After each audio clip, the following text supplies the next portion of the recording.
конечно, есть определенный план мероприятий в этом плане.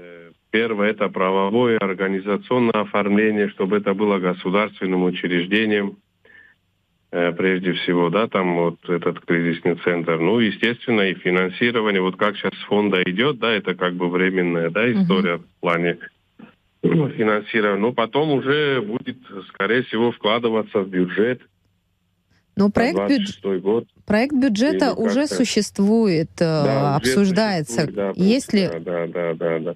пункты, касающиеся кризисного центра сейчас вот в том виде, в каком бюджет сейчас существует?